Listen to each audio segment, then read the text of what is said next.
Yo, so I'm recording on the Z Fold6 and the Z Fold5. The 6 is on the left and the 5 is on the right. I'm recording samples so you can see what it looks like on both cameras, on the front-facing camera, which is a 10 megapixel. So I definitely think both look good. They are pretty much almost identical. You're not really going to notice a difference, but with some of the improvements in the software, with the 6, you might see some more subtle differences when it comes to the ISP, and also because of the improved chip, there's also going to be some subtle differences and improvements as well. All right, you may be looking for a vlogging camera, and so there might be some subtle differences when it comes to the video on the front that I'm noticing. And I'm noticing that the Z Fold6 looks slightly better on the front-facing camera, in my opinion. Just when it comes to recreating my face as it appears in real life, it kind of looks like sort of a cartoon on the right, but on the left it does look like my actual face. I don't know, it kind of makes my face on the Z Fold5 look a little bit more rounded, where it's not as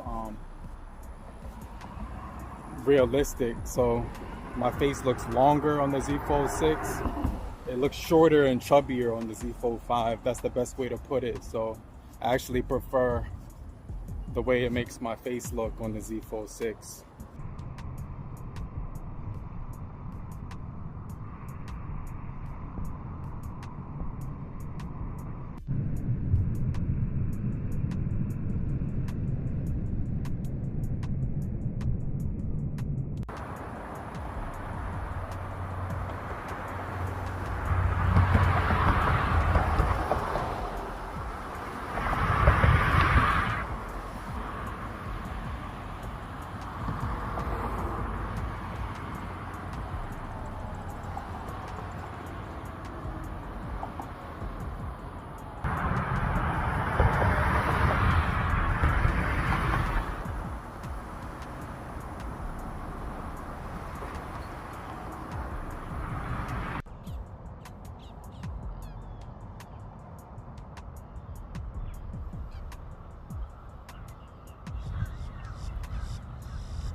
Here's portrait video on both phones with the blur on 5.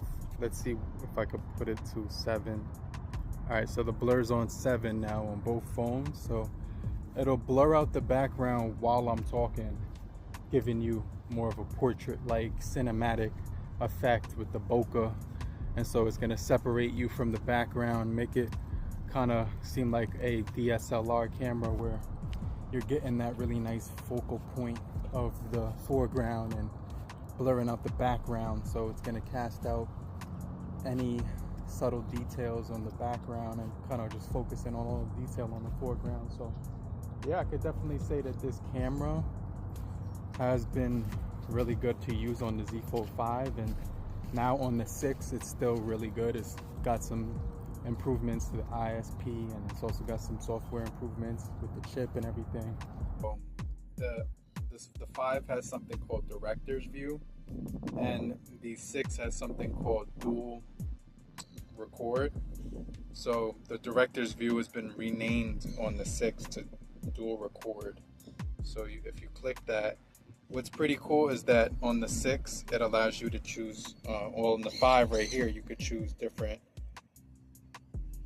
views. You could choose which frame you want or whatever. Like you can see right here, it allows you to choose it.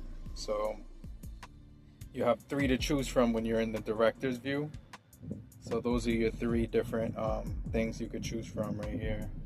And then once you choose it, you get those 2. On the dual record, you could click this icon right here, and it asks you to choose between the 2 lenses that you want to use. So it could be the ultra wide, the front, the telephoto, and the wide. So I think that's kind of cool how they updated it. So let's choose the front. That's one, and then let's choose, I don't know, the wide, and then hit OK. And so that's pretty much it. Then you could just start recording. So let me flip it like that. So as far as the Z Fold6 on the left and the Z Fold5 on the right, you get an expert RAW on both, Pro on both, video on both, night, food, panorama, super slow motion on the 5, but I only see slow motion on the 6. So it looks like they got rid of super slow motion, but they still have hyperlapse, portrait video, and single take. And then the director's view is renamed dual record. So you still get your AR zone, and you still get your Bixby vision on here as well. So those are all the features when it comes to recording. And obviously you can get 8K on the 5, and you could also get 8K on the 6, but it only records it at 30 frames per second. So there's very few instances where I'm actually using 8K. I actually never use it. So, you know, it's actually cool to have it on there. But they both record in 4K 30 and 4K 60 on the rear and front. And both of these cameras are going to be pretty amazing. And I do have HDR10 turned on both cameras. So yeah, these are both going to be very good when it comes to recording video. And I definitely think if you were looking to pick up the Fold6 or the Fold5, these is going to be some solid options right here as far as cameras. So let me know what you guys think about the results once I make the full video and everything. So we're going to compare these cameras side by side just to see which one shoots a little bit better and everything. So stay locked into the end of the video.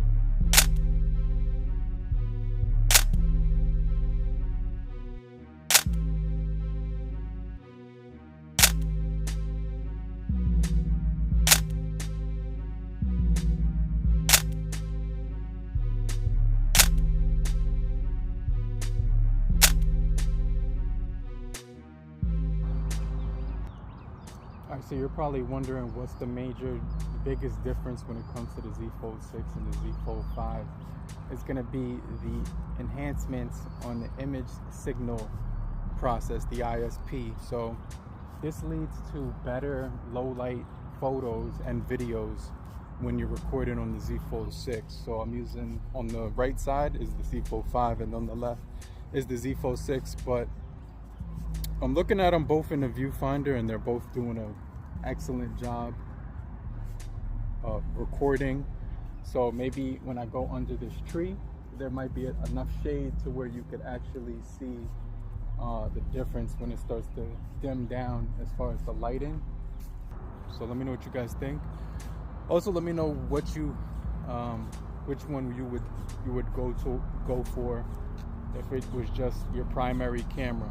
If you had to choose between one or the other, let me know which one is actually doing a better job in real life performance.